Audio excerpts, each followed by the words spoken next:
Hola mis amigos queridos, qué alegría poder conversar una vez más y conversar de asuntos de la Biblia. Sabes, me emociono, de veras me emociono cada vez que leo los comentarios, cómo hay personas que tienen tanta confianza en Dios, en la oración, que colocan ahí sus pedidos de oración e inmediatamente otras personas intervienen diciendo que van a atender ese pedido, van a orar por él, animando, dando palabras de fuerza para las personas que necesitan ánimo. Y siempre digo por eso, somos una gran familia, una familia enorme, esparcida por tantos países del mundo. Tu participación es importante, una palabra que tú colocas ahí para alguien que está afligido, para alguien que dice que está desesperado, para alguien que quiere volver a la iglesia pero no puede, y tú entras ahí y dices, ánimo hermano, vuelve. Y a veces si tú también un día estuviste lejos de la iglesia, colocas, oye, yo también estuve. Eso ayuda mucho, eso une nuestra familia, una familia que un día vamos a conocernos personalmente todos en el reino de los cielos. Bueno, vamos al estudio de la lección 9 para el 31 de agosto del año 2024. El título de la lección es Controversias en Jerusalén. Esta semana estamos ya entrando a la última semana del ministerio de Cristo en esta tierra. La vida de Jesús fue una vida llena de controversias durante sus 3 años de ministerio. No que él buscase esas controversias, sino que los judíos, los líderes especialmente, los dirigentes, lo seguían no para aprender, lo seguían, y eso nos recuerda a mucha gente que hoy también no escucha, no asiste a un mensaje porque quiere aprender, sino porque quiere criticar, porque quiere encontrar alguna falla, algún error. Y es impresionante que el otro día yo encontré una persona que me dijo, pastor, yo soy una de esas personas que escuchaba hablar bullón, bullón, bullón, y un día entré a la página para ver qué hablan tanto. Y mi objetivo no era aprender, mi objetivo era encontrar un error para inmediatamente apuntar el error. Pero el Espíritu de Dios me tocó, me rendí y me entregué al Señor Jesucristo. Bueno, así son las cosas maravillosas con Dios. Bueno, los dirigentes vigilaban a Jesús, escuchaban sus palabras, porque querían encontrar un error para comprometerlo o con los judíos o con los romanos. Pero ellos estaban siempre ahí tratando de desacreditar al Señor Jesucristo. Vamos a entrar entonces a esta lección porque en el capítulo 11 de Marcos encontramos muchas de esas controversias. Pero el capítulo 11 no empieza con las controversias, en realidad empieza con lo que llamamos la entrada triunfal de Jesucristo a Jerusalén. Jesús estaba allá arriba en el monte en el monte Getsemaní. Al lado estaba una ciudad pequeña llamada Betfagé. Y entonces Jesús iba a descer al valle del Cedrón y entrar a Jerusalén, faltando una semana para la crucifixión.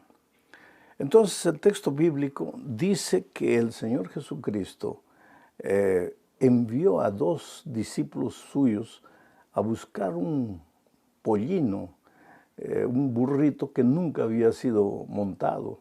Leo lo que dice Marcos capítulo 11, versículos 2 y 3. Dice así.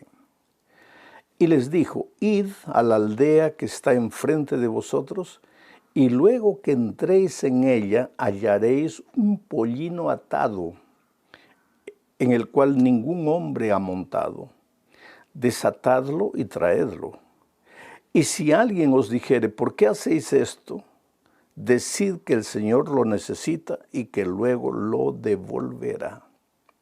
Solo en este texto podríamos detenernos para comentar los 22 minutos de este comentario.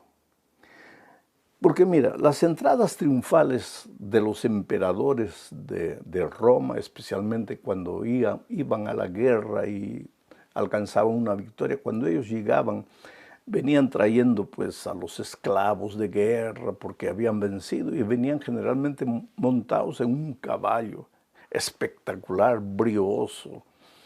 Y la gente aplaudía, la gente cantaba, la gente reconocía la victoria del líder romano.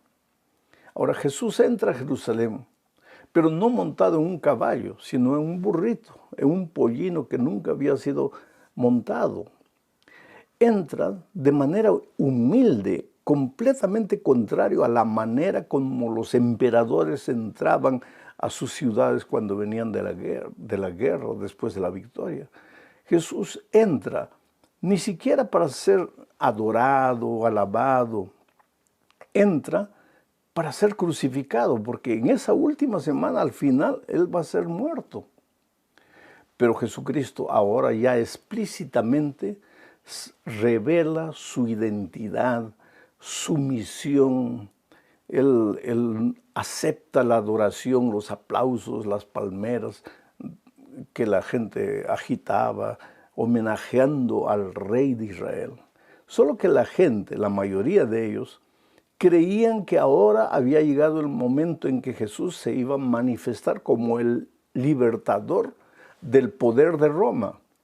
Pero Jesús estaba entrando para libertar al pueblo del poder del pecado con su muerte en la cruz del Calvario. Entonces es interesante que esta entrada del Señor Jesucristo a Jerusalén ya había sido profetizada por el profeta Zacarías. Leo lo que dice el capítulo 9, versículo 9 del profeta Zacarías. Siglos antes ya estaba profetizada la entrada de Jesús a Jerusalén. Leo el texto, dice: alégrate mucho, hija de Sión, da voces de júbilo, hija de Jerusalén. He aquí tu rey vendrá a ti, justo y salvador, humilde y cabalgando sobre un asno, sobre un pollino, hijo de asna. ¿Tú te das cuenta cómo milimétricamente se cumple la profecía de Zacarías con la entrada de Jesús? Jesús entra con humildad, pero ya revela de alguna manera su autoridad. Él no es cualquier ser humano, Él es el Dios hecho carne. Es verdad que vino para morir, pero es el Dios, tiene autoridad. Por eso le dice a los discípulos, vayan y traigan a un pollino. Porque en realidad todos los pollinos del mundo, todo el oro, toda la plata, todos los animales, inclusive todos los seres humanos, le pertenecemos a Él. Él es el creador. Y el Señor le dijo a los discípulos, y si ellos, los dueños, les dijeran, oye, ¿qué están haciendo? ¿Por qué están llevando el pollino? Díganles, el maestro ha pedido, ha ordenado, pero Él lo va a devolver. Y es interesante, cuando esos dueños del pollino dieron el pollino para el Señor Jesucristo, ellos no sabían que el Señor Jesús les iba a devolver. No solo al pollino, el Señor Jesús devuelve mucho más en abundancia. Entonces, cuando tengas que dar algo al Señor Jesús, dalo sin miedo, porque Él te devolverá y te devolverá doblado, triplicado, cuadruplicado, elevado a la infinita potencia. Vamos a la segunda parte del estudio, analizando el caso de la higuera sin frutos. Al día siguiente de la entrada del Señor Jesucristo a Jerusalén, porque ese día Él entró, llegó hasta el templo, miró el templo, no dijo nada, no hizo nada, simplemente se retiró. Pero al día siguiente se retiró a Betania, a dormir en Betania. Distaba más o menos 5 kilómetros de Jerusalén. Pero cuando estaba regresando a Jerusalén, sucedió algo de Betania, sucedió algo interesante. Leo lo que dice Marcos 11, 12 al 14. Al día siguiente, cuando salieron de Betania, tuvo hambre y viendo de lejos una higuera que tenía hojas, fue a ver si tal vez hallaba en ella algo. Pero cuando llegó a ella, nada halló, sino hojas, pues no era tiempo de higos. Entonces Jesús dijo a la higuera, nunca jamás coma nadie fruto de ti. Y lo oyeron sus discípulos. Pero hay algo interesante. Al día siguiente, volvieron a caminar por ese sendero, porque Jesús maldijo la higuera. Él estaba con hambre. Llegaron, la higuera estaba frondosa, llena de hojas verdes, ramas. Debería estar llena de frutos, porque aparentaba tener frutos. Y cuando Jesús llegó, no tenía nada. Al día siguiente, cuando pasaron por ahí, la higuera estaba seca. Y los discípulos le dijeron, mira, tú maldijiste a la higuera y ahora la higuera está seca. La pregunta es, ¿por qué el Señor Jesús quedó, digamos así, descontento, desconforme con la higuera? ¿Porque no tenía frutos? No, querido, claro. La higuera en esta circunstancia simbolizaba al pueblo de Israel y, en otras palabras, extensivas a todos los cristianos. Pero lo que molestó a Jesús no fue el hecho de que no tenía frutos. Todo cristiano debe llevar frutos. Y Juan 15 dice que si nosotros permanecemos en la vid, llevaremos mucho fruto. El plan de Dios es que tú lleves fruto en abundancia en tu vida. Pero lo que le molestó a Jesús no fue el hecho de que la higuera no tenía fruto, sino que no teniendo fruto, daba la impresión de tener fruto. Quiere decir, tenía hojas, tenía ramas, linda, maravillosa, pero no tenía fruto. Lo peor en la experiencia cristiana no es no tener frutos. Vuelvo a repetir, el ideal es que todo cristiano produzca frutos. Pero lo peor en la vida cristiana es, no teniendo frutos, aparentar que se tiene frutos. O hablas, cobras, exiges, demandas. En público miras a la vida de las otras personas, que por qué no. Pero en el fondo tú no tienes frutos. Y quien mejor sabe si tienes frutos o no, no es la iglesia, no son las personas en la calle, sino tu esposa y tus hijos. ¿Realmente los frutos que tú aparentas tener son auténticos, verdaderos, o solamente es apariencia? Por eso es que la higuera se secó y el Señor Jesucristo estaba enseñando una lección valiosa para los cristianos de todos los tiempos. ¿Quieres tener frutos en abundancia? Ve a Jesús en humildad. Dile, Señor, mira, yo por más que me esfuerzo, no consigo vencer los vicios, no consigo dominar mi carácter. Por eso vengo a ti todos los días, oro, clamo a ti, Señor, hazlo tú, porque yo no puedo, no tengo fuerzas.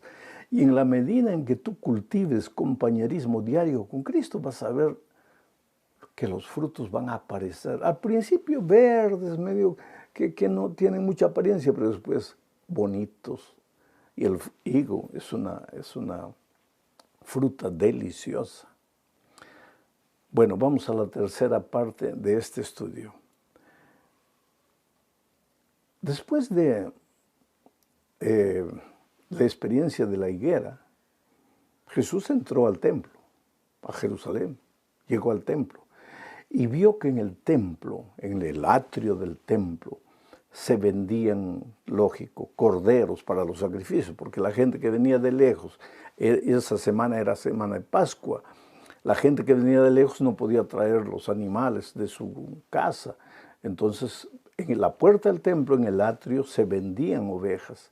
Y mucha gente que venía de otros lugares a veces tenía que cambiar dinero. Entonces se había hecho una especie de mercado y de lugar de cambio. El dinero corría. Y donde hay dinero, tú sabes que siempre hay deshonestidad. Cuando vio Jesús eso, él se molestó y echó las sillas para un lado, las mesas para otro lado, y dijo palabras terribles. ¿Qué han hecho de mi casa, de la casa de mi padre? Han hecho un lugar de mercadeo. Y este es un mensaje para nosotros hoy. El Evangelio es puro, pero a veces los seres humanos podemos tomar el Evangelio y sin darnos cuenta estar vendiendo el Evangelio. El Señor Jesús reprendió a esta gente. Gente que no iba al templo para adorar. Gente que iba al templo para mercadear. Iba al templo para sembrar el caos, el desorden ahí en el atrio. En esta manifestación pública de la ira santa, querido, tú no hables de ira santa, porque yo me refiero de ira santa a la ira del Señor Jesús, que no es ira, no es la cólera humana, es el rechazo por lo que los seres humanos están haciendo. En esa ocasión el Señor mostró una vez más su autoridad. Era humilde, entró en un pollino, pasaba hambre, buscó higos, no había. Era un ser humano, muchas veces despreciado por la gente, pero era el Dios, Hijo de Dios, Dios mismo, Dios hecho carne, y aquí mostró su autoridad. Pero eso nos lleva al tercer punto, pues porque la gente, los líderes, comenzaron a acusarle. Y miren lo que dice Marcos 11, 27 y 28. Volvieron entonces a Jerusalén y andando por el templo, vinieron a él los principales sacerdotes. Percibe esta palabra, los principales sacerdotes, los escribas, los ancianos, y le dijeron, ¿con qué autoridad haces estas cosas? ¿Y quién te dio autoridad para hacer estas cosas? Y esa acusación era para una especie de trampa para escuchar, a ver, ¿qué es lo que va a responder?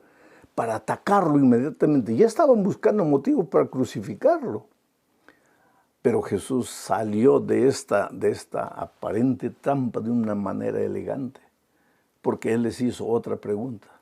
Les dijo, ustedes hablan tanto del bautismo de Juan, quiero que me digan, ¿el bautismo de Juan venía del cielo, era de Dios?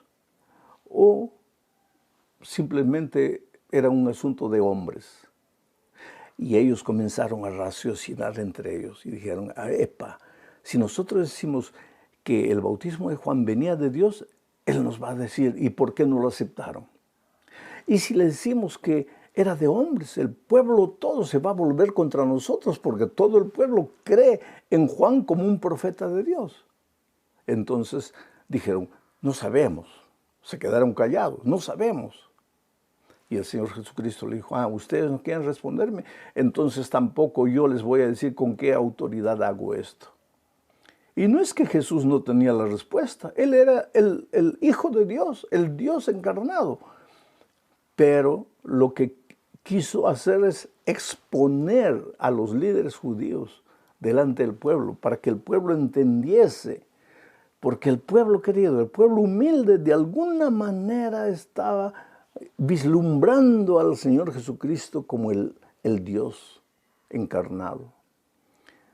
Cuando lo adoró, tal vez lo buscase por los propósitos equivocados, por los milagros, por los panes, por los peces, pero en el fondo ellos veían que Jesús no era cualquier ser humano. Y entonces el Señor Jesucristo salió de esta situación difícil. Vamos a la cuarta parte. Más controversias, o sea, trampas para prender a Jesús. Leo Marcos 12, 15 al 17. Pero antes de eso explico las circunstancias. Vinieron los judíos y uno de ellos se acercó y le hizo una pregunta. Señor, respóndenos una pregunta. Ya que no quisiste respondernos la otra, respóndenos esta.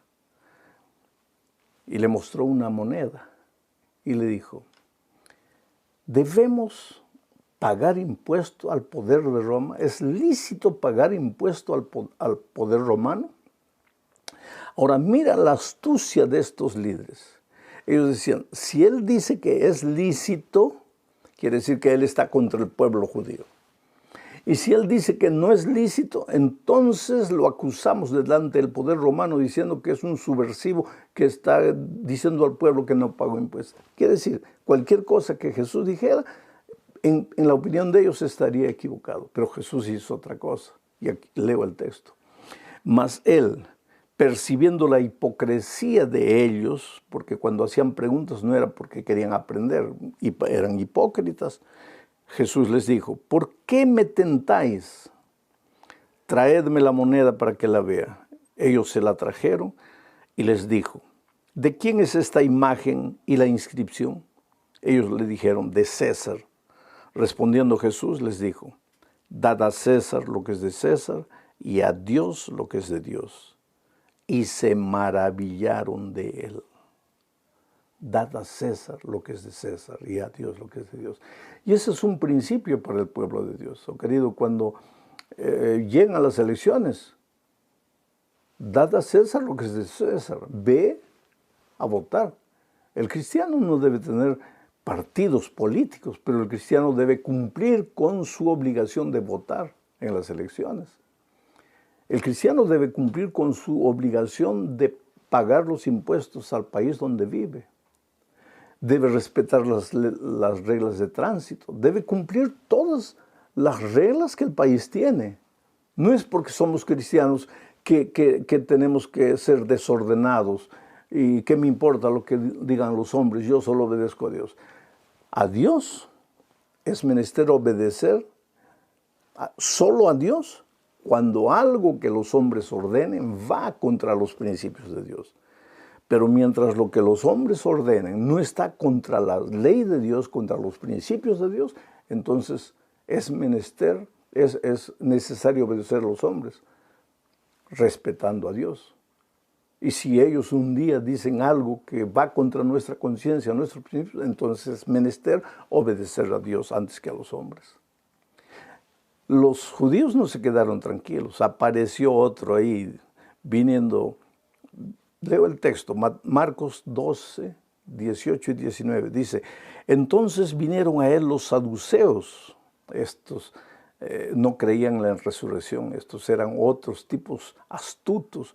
Vinieron a él los saduceos que dicen que no hay resurrección. Y le preguntaron diciendo, maestro, Moisés nos escribió que si el hermano de alguno muriere y dejare esposa, pero no dejare hijos, que su hermano se case con ella y levante descendencia a su hermano. Te explico. La pregunta de ellos era la siguiente. Moisés nos ha dicho que si un hombre muere y su esposa se quedó sin hijos, esa esposa deberá casarse con el hermano del fallecido para tener hijos y conservar la herencia. Ahora, ellos crearon una hipótesis. Vamos a decir que un hombre muere, la esposa se casa con el hermano, ese hermano muere, la esposa se casa con el otro hermano, ese hermano también muere, la esposa se casa con el otro hermano. En el cielo, miren, ellos no creían en la resurrección, pero en el cielo, ¿de quién de los hermanos será la mujer, ya que fue mujer de todos? Mira la pregunta. Y Jesús los miró y les respondió de una manera interesante. Es que ustedes no comprenden las Escrituras. Es que ustedes no comprenden las cosas espirituales. Y no conocen el poder de Dios. Dios es poderoso para resucitar. Pero por otro lado, en el cielo, las personas vivirán juntas. Pero nadie será mujer de nadie. Y nadie será marido de nadie. Quiere decir, en este contexto, entendemos que no habrá sexo en el cielo. Y alguien dice, pero ¿cómo es que no habrá sexo? ¿Y cómo la vida será ya sin sexo? Pues, la Biblia dice que lo que nos espera en el cielo es cosa que ojo no vio y oreja no oyó. El sexo fue dado con un propósito por Dios, pero ese propósito terminará. Y pues habrá tanta cosa para disfrutar ahí en el cielo que no te preocupes si habrá sexo, si no habrá sexo, y no hagas conjeturas. Una cosa sabemos, el concepto familia va a continuar existiendo. Vamos a amarnos. Y como no hay sexo, no habrá celos. Seremos como ángeles, dice el Señor Jesucristo. Terminamos el estudio de esta semana hablando de otra pregunta. Esta pregunta venía de un hombre sincero. Vino a Jesús y mira lo que dijo, Marcos 12, 28 al 30.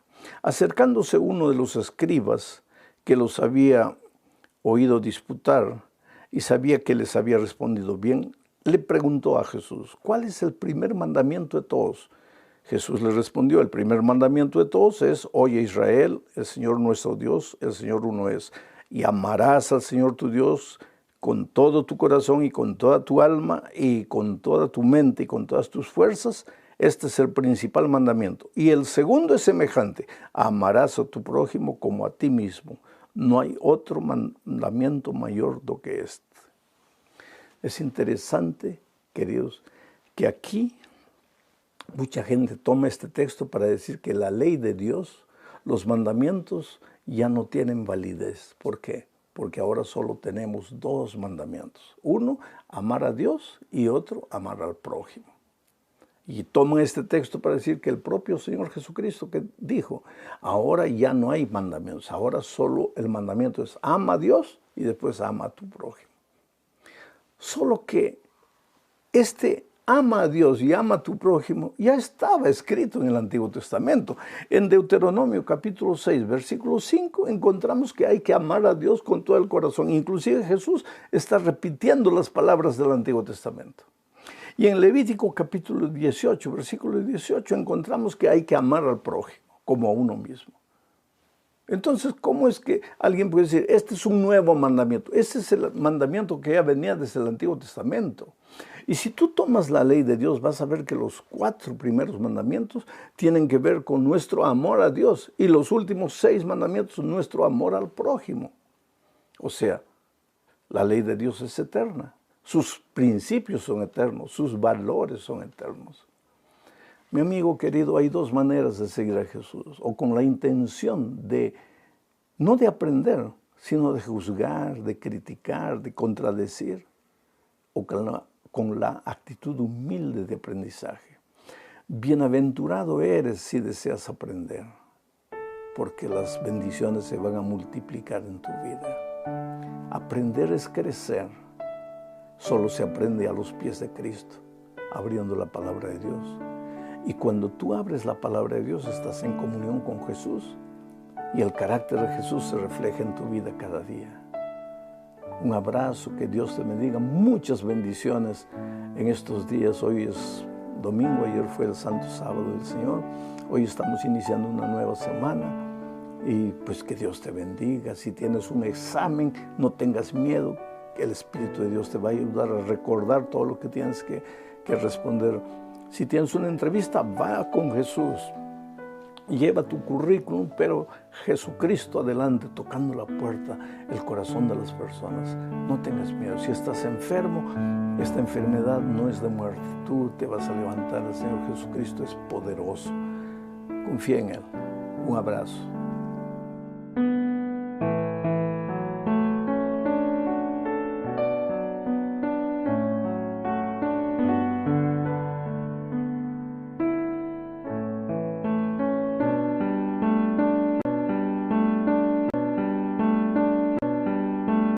Vamos al texto bíblico, ahí está, miren, 1 Juan capítulo 1, dice así: este es el mensaje que hemos oído de Él. ¿Quién es Él? Cristo. Este es el mensaje que hemos oído de Él, porque anoche se acuerdan que Juan dice, yo lo he tocado, yo lo he visto, yo lo he oído a Cristo, porque Él convivió con Cristo, ¿no es cierto? Este es el mensaje que hemos oído de Él y os anunciamos. ¿Y cuál es el mensaje? Dios es luz y no hay tinieblas en Él. Si decimos que tenemos comunión con Él, con Cristo, porque hay mucha gente que dice, yo estoy bien con Cristo, yo ya le he entregado mi vida a Cristo, yo soy un cristiano. Entonces viene Juan y dice, si decimos que tenemos comunión con Él, pero andamos en tinieblas, pues mentimos. No practicamos la verdad. Pero si andamos en la luz, como Él, Jesús, está en la luz, ¿cuál es la prueba de que estamos en la luz? Tenemos comunión unos con otros. Y la sangre de Jesucristo, su Hijo, nos limpia de todo pecado. Este es el texto. Ahora vamos a entender frase por frase, palabra por palabra, lo que está queriendo decirte Dios esta noche. Porque hay una cosa maravillosa. La Biblia, es verdad, fue escrita en tiempos antiguos, miles de años atrás. El otro día yo estaba viajando con un periodista en Brasil, en el avión, se sentó a mi lado, un periodista famoso, Y cuando lo vi, yo lo conocía, yo sé quién es, yo lo veo en la televisión todos los días, un comentarista, un hombre pensador, escribe en los más grandes periódicos, revistas del país. Y me sentí de cierta manera emocionado, porque dije, mientras voy de San Pablo a Brasilia, voy a tener la oportunidad de conversar con él.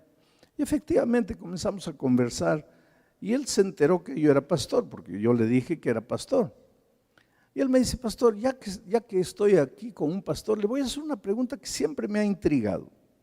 Ustedes creen en la Biblia, ¿no es cierto? Porque él es ateo, es un periodista ateo y no niega que es ateo. Él declara en sus escritos todo que es ateo, no cree en Dios. Entonces él me dice, ¿ustedes creen en la Biblia, no? Le digo, sí. Ahora me dice, respóndame esta pregunta. ¿Cómo es que ustedes creen que un libro que fue escrito siglos atrás, porque cuando la Biblia fue escrita no había internet, no había celular, no había la tecnología de hoy, no había automóviles, no había aviones, ni siquiera había barcos? Cuando la Biblia fue escrita, el hombre vivía en el desierto. Entonces, ¿cómo un libro escrito tantos años atrás? En ese tiempo nadie usaba pantalón, nadie usaba traje, todo el mundo usaba túnica, nadie usaba zapatos, usaban unas sandalias. La Biblia fue escrita en ese tiempo. ¿Cómo un libro tan antiguo puede servir hoy? Si el mundo ha cambiado, la cultura ha cambiado. Y yo le digo, pues es fácil. El otro día yo le escuché a usted, le dije, comentar un asesinato terrible, porque por causa de la herencia de un padre millonario, 2 hombres pelearon y uno mató a su hermano. Y yo lo escuché a este periodista comentando la noticia y diciendo que es salvaje, por el vil metal, por el dinero, mata a su hermano. Y ahora yo le aproveché para decirle, ¿se acuerda que usted comentó la noticia de que un hermano mató a su hermano? Me dijo, sí.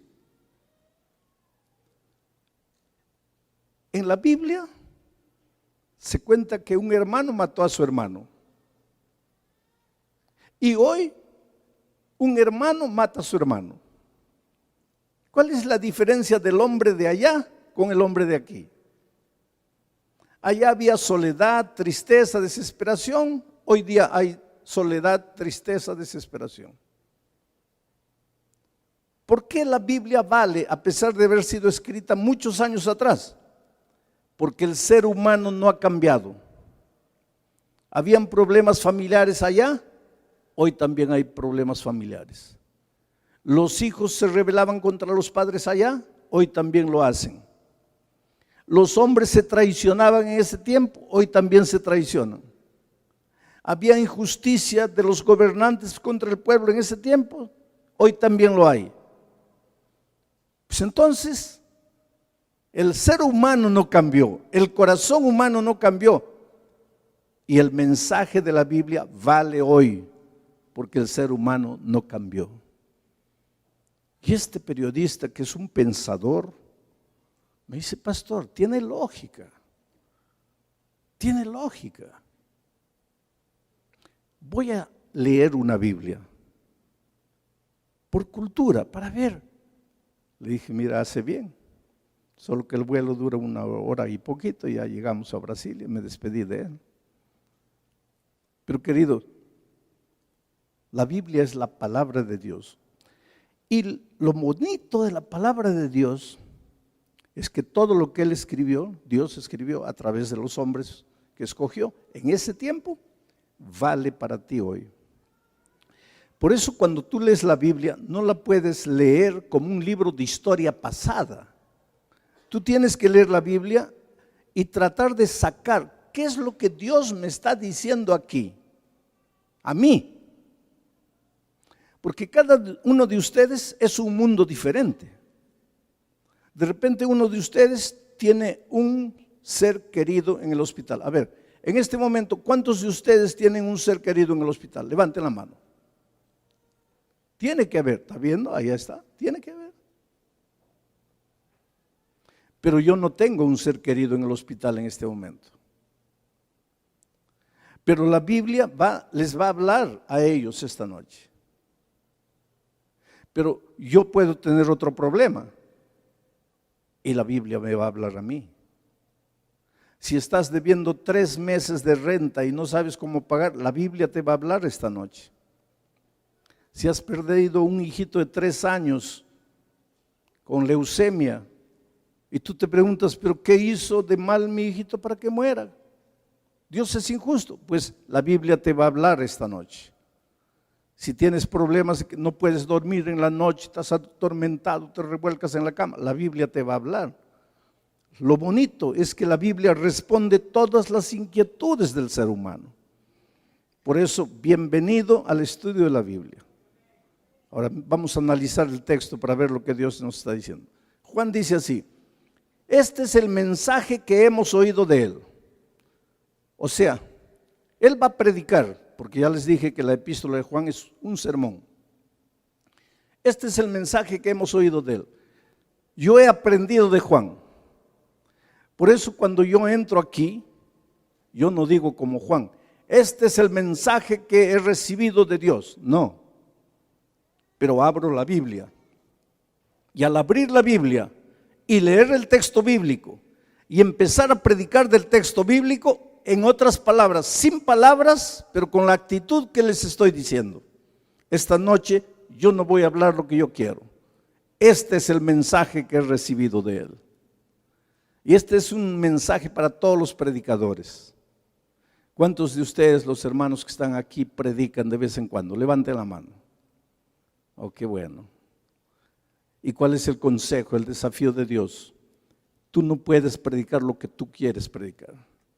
Tú tienes que predicar lo que la palabra de Dios dice. Tú tienes el deber de abrir el texto y estudiar el texto y meditar y orar y pedir que Dios te ilumine para entender el mensaje del texto. Por eso Juan dice, este es el mensaje que hemos oído de él.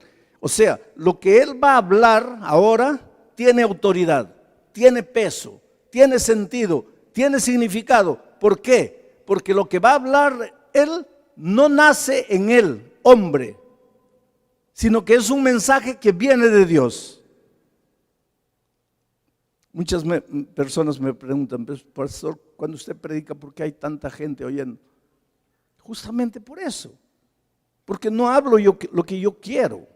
Yo cuando enseño la teología de la predicación a los pastores, ahora la próxima semana voy a estar en Washington dando clases para pastores.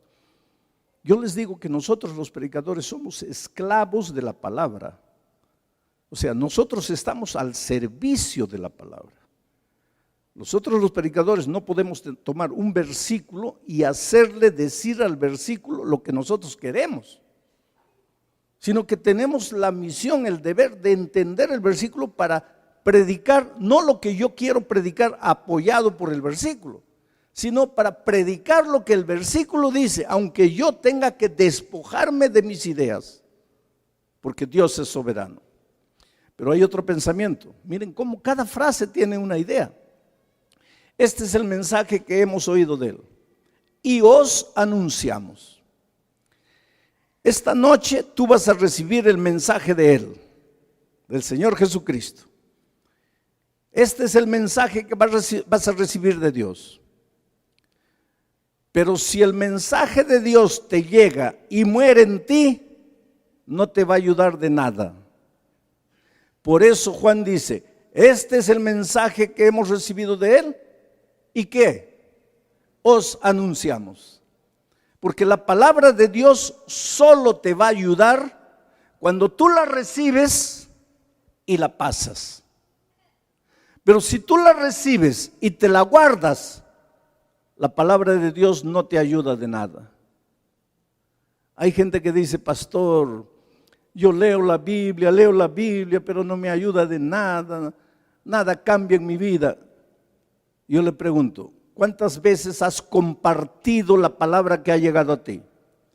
A ver, muéstrame dónde está la persona que tú le estás enseñando la palabra de Dios.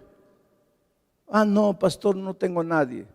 Entonces ahora entiendo por qué la palabra de Dios no hace nada en tu vida.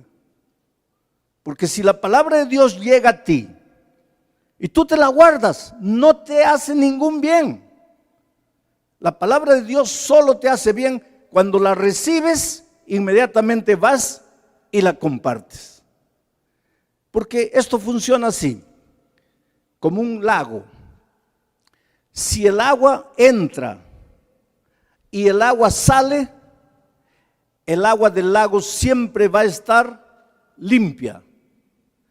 Pero si el agua entra y no sale, en poco tiempo el agua del lago se va a volver agua contaminada. Por eso la palabra de Dios solo te va a ayudar. Y la palabra de Dios puede hacer maravillas y milagros en tu vida. Pero para eso tiene que entrar y tiene que salir. Tienes que recibirla y tienes que compartir. ¿Quieres que la palabra de Dios haga maravillas en tu vida esta semana? Mira, yo te digo una cosa, yo no soy profeta, ni hijo de profeta, pero te digo con toda la seguridad y la convicción que Cristo me da en su palabra. Esta semana Dios puede hacer milagros en tu vida, pero tienes que compartir lo que estás recibiendo.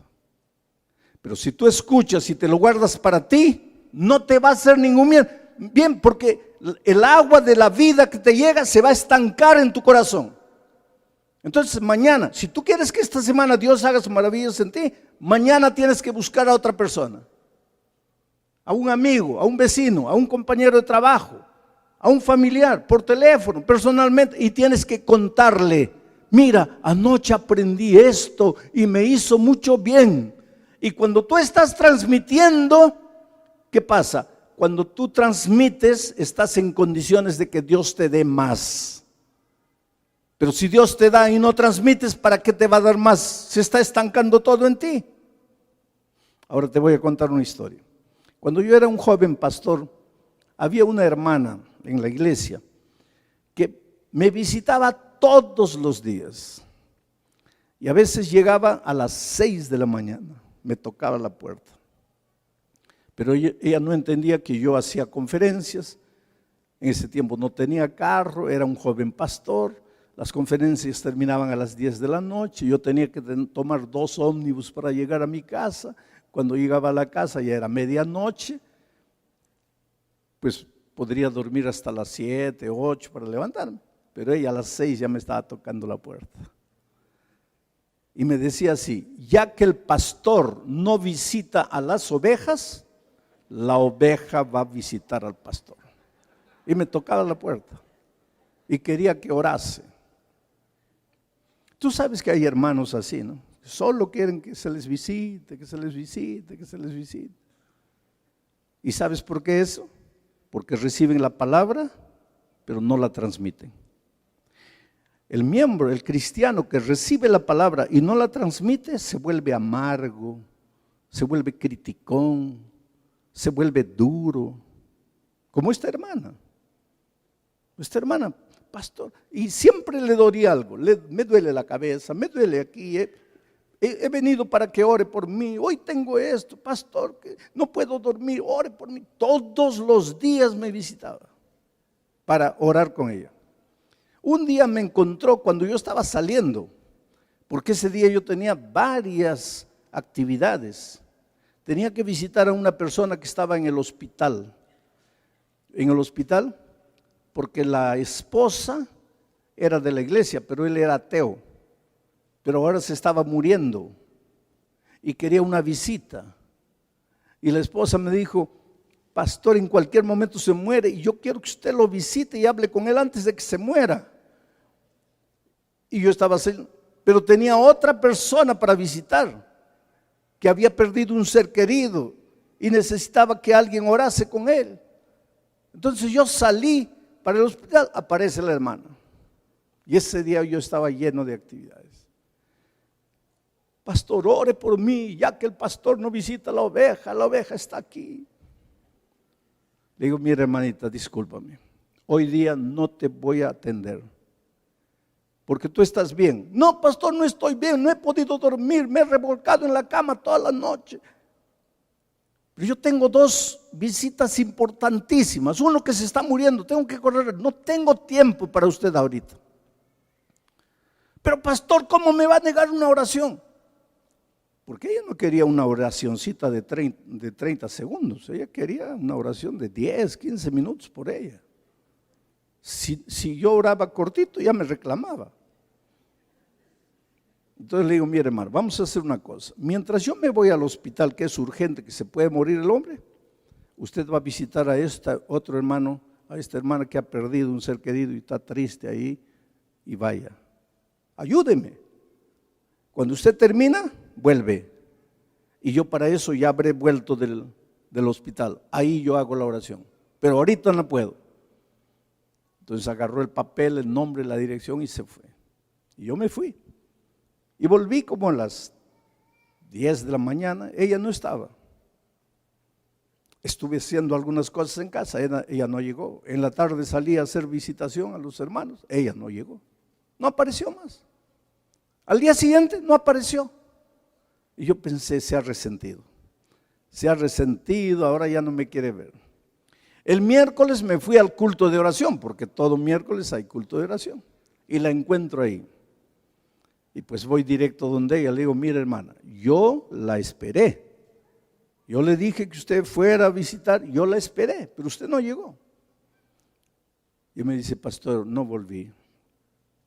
Porque cuando vi el sufrimiento y el dolor de aquella familia me dio tanta tristeza. Yo pasé 2 horas con la familia orando, pidiendo a Dios que le bendiga. Y después cuando fui a la casa me acosté y dormí todo el día. Y al día siguiente me desperté sin dolores. Y hoy día miércoles he venido a la iglesia a adorar a Dios. Ahora, pastor, ¿usted no tiene por si acaso más nombres de personas que yo pueda visitar? Se acabó el problema. Cuando recibía, me duele aquí, me duele aquí, me duele aquí, no puedo dormir. Cuando recibió y transmitió a otro, se acabaron los dolores. Porque la palabra de Dios es así. Algunos de nosotros nos gusta escuchar sermón, escucha sermón, nunca pasa el mensaje para nadie. Entonces esa palabra no te hace nada.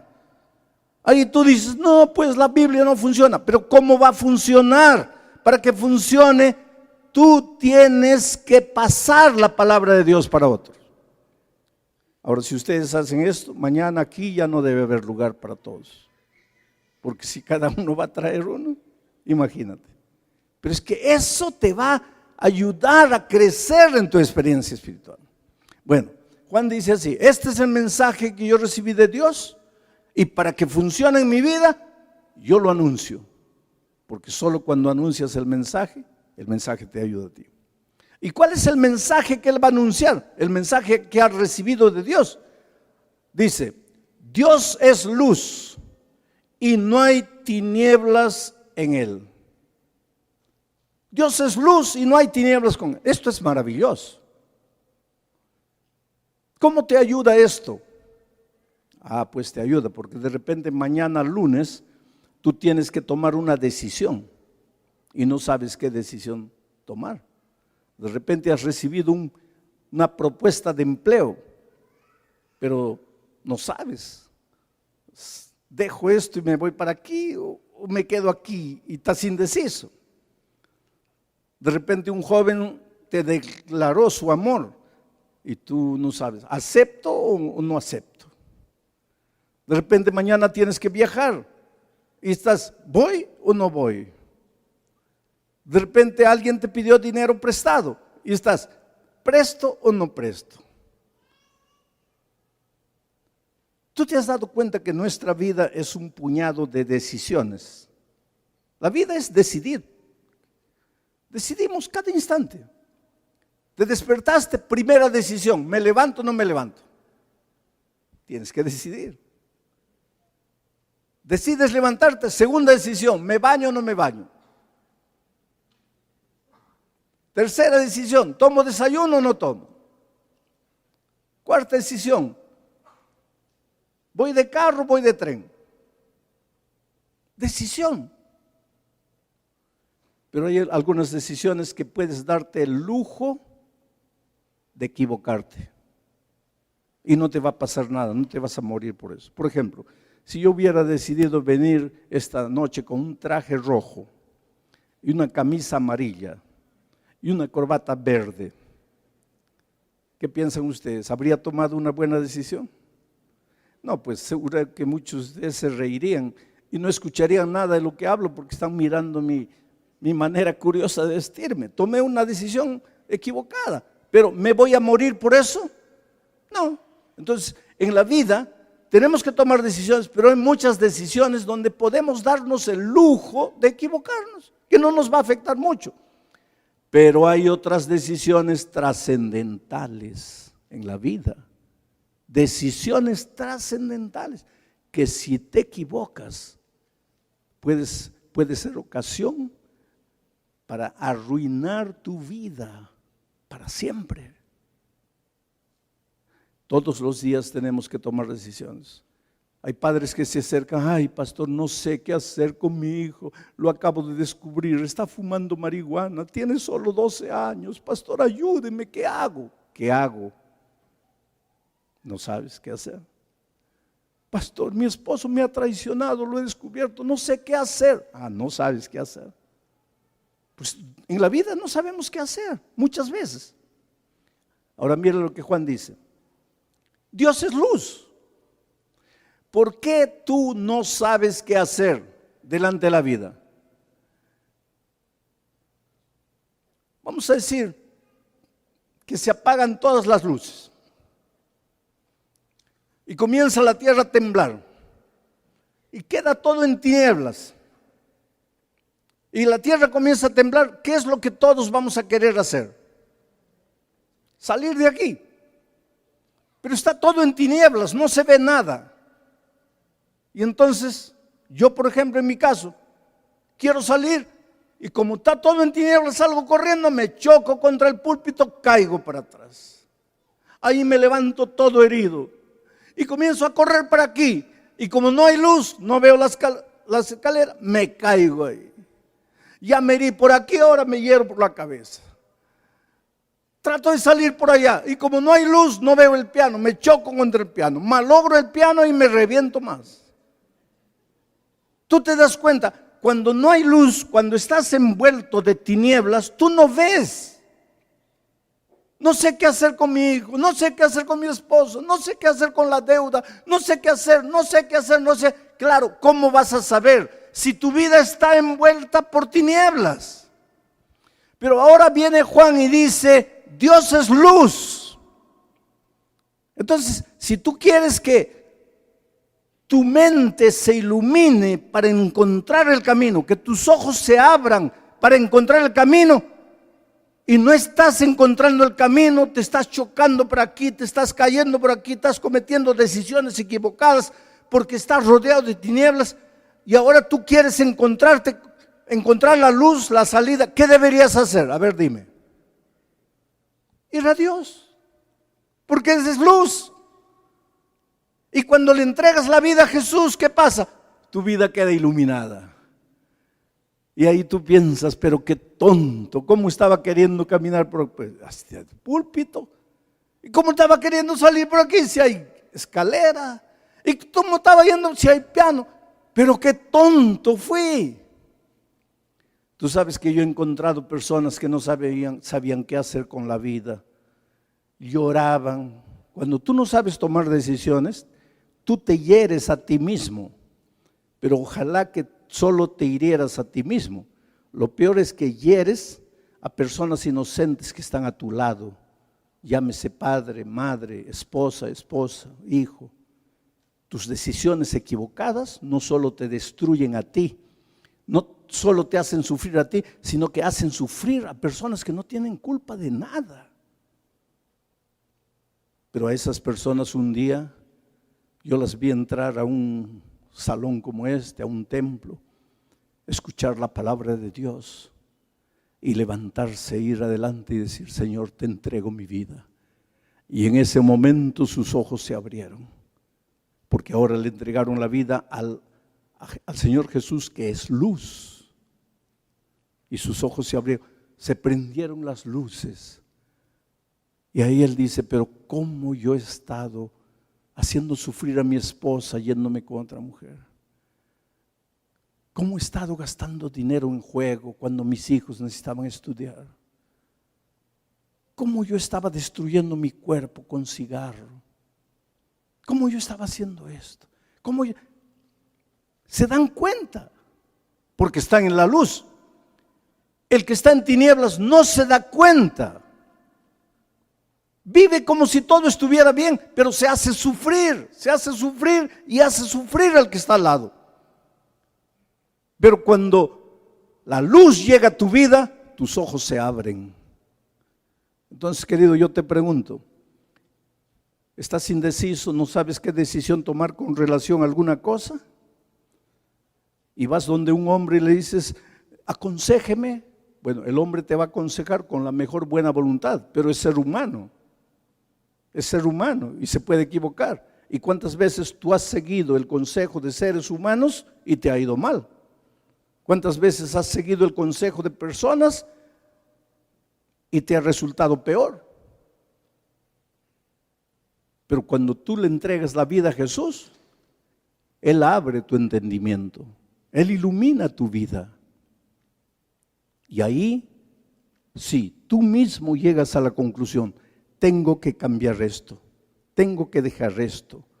No puedo seguir caminando por aquí porque estoy yendo a la muerte. No puedo hacer esto porque estoy destruyendo mi familia. No puedo hacer esto. Aprendes a tomar decisiones. Nadie te engaña, porque ahora estás en la luz. Pero ¿qué cosa es la luz? Ahora miren lo que dice Juan. El mensaje que les doy es este: Dios es luz y no hay ninguna tiniebla en Él. Ahora, si tú dices que estás en comunión con Jesucristo y andas en tinieblas, estás mintiendo. No practicas la verdad. Es por eso que no basta estar en la iglesia adventista o en cualquier iglesia. Tienes que hacer más que estar en la iglesia. Tienes que estar en Cristo. Tienes que vivir una vida de comunión con Cristo. Porque muchos piensan que todo termina cuando entras a la iglesia. No. Si tú no vives cada día una vida de comunión con la luz, aunque estés en la iglesia, vas a estar en tinieblas. Por eso, personas cristianas cometen errores terribles, porque están en la iglesia, pero no están en la luz. ¿Qué es la luz? Hoy ahí viene David en el Salmo 119, 105 y dice: lámpara es a mis pies tu palabra y lumbrera a mi camino. Ah, querido, cuando tú aceptas a Jesucristo, aceptas su palabra. Y ahora tu vida no se va a dirigir porque yo creo que esto es bueno, yo siento que esto es bueno, yo pienso que esto, ya no así. Ahora tu vida se va a dirigir: ¿qué es lo que Dios quiere para mí? ¿Qué es lo que Dios dice? ¿Cómo debo comer? ¿Cómo debo andar? ¿Cómo debo caminar? ¿Cómo debo trabajar? ¿Cómo debo relacionarme? ¿Cómo debo casarme? Ya no hago las cosas por mi sentimiento. Lo que ilumina mi camino para no tropezarme es la palabra de Dios. Por eso, si tú aceptaste a Jesucristo o estás aceptando a Jesucristo esta semana, la primera cosa que tienes que hacer es comprar una Biblia y leer la Biblia. Y este es el manual de la felicidad. ¿Tú quieres ser feliz? Tienes que leer el manual de la felicidad. ¿Tú sabes lo que significa el manual de la felicidad? El manual. ¿Para qué sirve el manual? Cuando tú compras un celular, una máquina fotográfica, cualquier aparato eléctrico, viene en una cajita, ¿no es cierto? Cuando abres la caja, lo primero que encuentras ahí es ¿qué cosa? un librito que se llama Manual de Instrucciones. Ahora yo no sé qué es lo que haces, pero yo te voy a decir lo que yo hago. Abro la caja, agarro el librito y lo tiro. Agarro el aparato que compré y comienzo a manosear. Aprieta aquí, aprieta allá, aprieta. Y solo me acuerdo del librito cuando ya malogré el aparato. No somos así. Ahora, tú no eres un aparato eléctrico. Tú eres ser humano, tú eres gente linda, maravillosa, tú tienes sentimientos, Dios te ama, tú eres especial para Dios. Y si para una plancha hay un manual de instrucciones, ¿cómo es que para tu vida no puede haber un manual de instrucciones? Y el manual de instrucciones está aquí. ¿Quieres encontrar un empleo y que ese empleo te dure siempre? Aquí están las instrucciones. ¿Quieres tener buena salud? Aquí están las instrucciones. ¿Quieres dormir en paz en la noche, tranquilo, sin tener que tomar remedio? Aquí están las instrucciones. ¿Quieres ser un vencedor? Aquí están las instrucciones. ¿Quieres tener una esposa, casarte, ser feliz? Aquí están las instrucciones. ¿Quieres educar a tus hijos para gloria de Dios y felicidad de la familia? Aquí están las instrucciones para todo. ¿Quieres que el dinero te alcance, se multiplique en tus manos? Aquí están las instrucciones. El problema es que las personas quieren ser felices, pero no miran el manual de instrucciones. Dios es luz. Tienes que caminar en la luz. Su palabra es la luz. Su palabra ilumina tu camino. Y el resultado final de que has entregado tu vida a Jesús y de que has estudiado la palabra, mira, el resultado final, el resultado de todo eso es el versículo 7. Dice, pero si andamos en la luz, si tú dices que estás en la luz, si tú dices que has aceptado a Jesucristo, si tú dices que has conocido su palabra y que tú aceptas su palabra, ¿cuál es el resultado? Pero si andamos en la luz, como Él está en la luz, tenemos comunión, tenemos compañerismo, tenemos amor los unos con los otros. O sea, la más grande prueba de que estás en la luz es que tienes que aprender a vivir en paz con tus hermanos. Primero en la familia, en paz con la esposa, en paz con los hijos, en paz con los padres. Y después en el vecindario, en paz con los vecinos. En el trabajo, en paz con tus compañeros de trabajo, con tu jefe, con tus empleados. En la iglesia, en paz con los otros hermanos. Ahora, queridos, yo les hablo con todo mi cariño y amor. ¿Cómo puedes explicar una iglesia donde los hermanos pelean, donde los hermanos se gritan, donde los hermanos se acusan? ¿Dónde está Dios? ¿Dónde está la luz? ¿Dónde está la palabra? Juan dice, si andas en la luz, así como Cristo está en la luz, pues tienes que aprender a amar a las personas. Tienes que aprender a convivir con las personas. El otro día un hermano dice, pastor, pero yo no tengo la culpa, pues si el otro me acusa yo respondo. Pero en Brasil hay una frase que dice así: si uno no quiere, dos no pelean. Porque para haber pelea, los dos tienen que querer. Está bien que uno puede comenzar, pero el otro acepta. Ahí viene la pelea. Pero si uno no quiere y solo este quiere pelear, pero este no quiere, ¿con quién va a pelear este? Pero el problema es que nosotros no. Él comenzó, yo la termino. Pero ¿y cuándo te encontraste con Jesucristo? ¿Estás caminando en la luz? No. Porque si estuvieras caminando en la luz, vivirías en armonía con tus hermanos, en armonía con el esposo, con la esposa, con los hijos. Todo estaría arreglado si vivieras en la luz y siguieras los consejos de la palabra. Ahora, ¿cómo puede haber Una persona que está en la luz viene al púlpito para criticar, para condenar, para juzgar, para acusar. ¿Cómo puede estar en la luz? Porque si estás en la luz, las personas tienen que ver a Cristo en ti. Ellos tienen que ver a Cristo en tus ojos. Porque lo primero que Jesús hace en tu vida cuando le entregas la vida a Él es que cambia tu carácter. Jesús no dijo, aprended de mí que soy, ¿qué cosa? Manso y humilde de corazón. Si no has aprendido a ser manso, ¿cómo es que estás andando en la luz? ¿Cómo es que conoces la palabra? ¿Cómo es que piensas que estás defendiendo a Dios o estás defendiendo a su iglesia? Si no eres manso, si eres agresivo, si eres criticón, ¿cómo? Esto es para pensar, querido. Esto es para pensar. A veces estamos más preocupados. No como carne, no uso anillo, no toco batería, no me corto el cabello. Con eso estamos preocupados. ¿Y el carácter? Yo te voy a contar una historia de un anciano criticón, duro, que evangelizó a una persona que vino a la iglesia. Él lo tomó, lo instruyó y él se bautizó.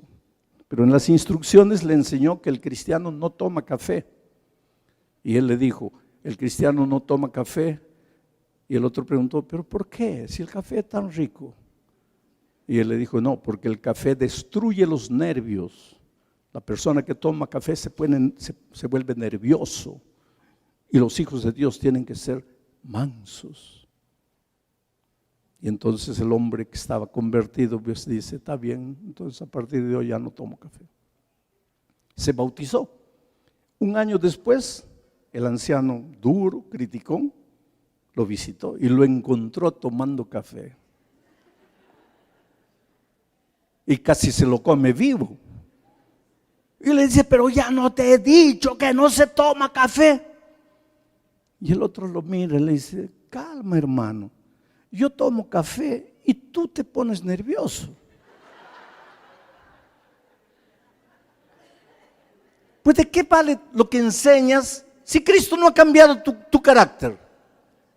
¿De qué vale lo que enseñas? Las leyes de la salud tienen sentido, pero primero tu carácter. Y para eso tienes que entregarte a la luz y caminar en la luz. Pero aquí hay algo más delicado.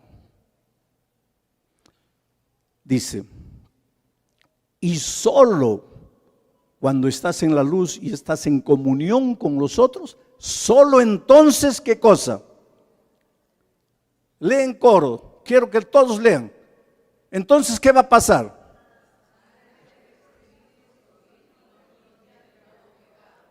Pero si no sabes vivir en armonía con el hermano, ¿la sangre de Jesús te limpia de todo pecado? Si no has aprendido a andar en la luz, ¿la sangre de Jesucristo te limpia de todo pecado? Ah, pues hermano, tienes que tener cuidado. Porque esto es mucho más serio de lo que tú imaginas. ¿Cómo es que la sangre de Jesucristo te va a limpiar? Si tú no estás dispuesto a andar en la luz como Jesús, si no estás dispuesto a recibir la palabra de Dios. Ahora, hermano, las tinieblas provocan miedo, ¿sabes? Y si tú no estás en la luz, estás en las tinieblas. Y las tinieblas provocan miedo. En primer lugar, cuando estás rodeado de tinieblas, no ves nada y no entiendes nada. Sientes un sonido y no sabes de dónde viene ni lo que es. El que está en tinieblas se asusta, vive con miedo. Y a veces para no expresar su miedo, expresa su descontentamiento. Yo fui misionero en la selva de mi país durante 3 años cuando era un joven de 22 años.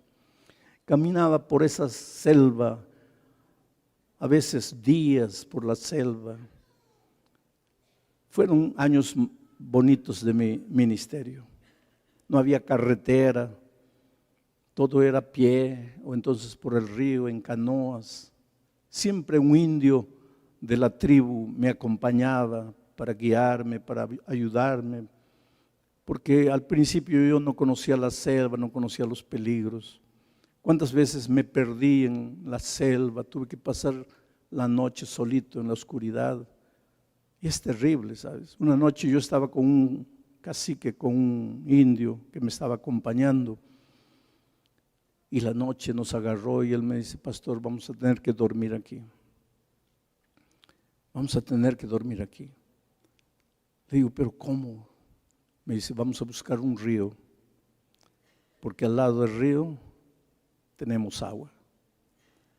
Y después, cuando encontramos el río, dice: vamos a pasar la noche aquí. Y él comenzó a buscar leña, hojas secas, ramas secas, y prendió una foguera.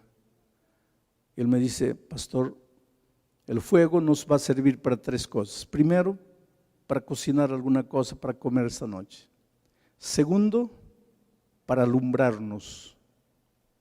Y tercero, nos va a servir para espantar a las alimañas y a las fieras.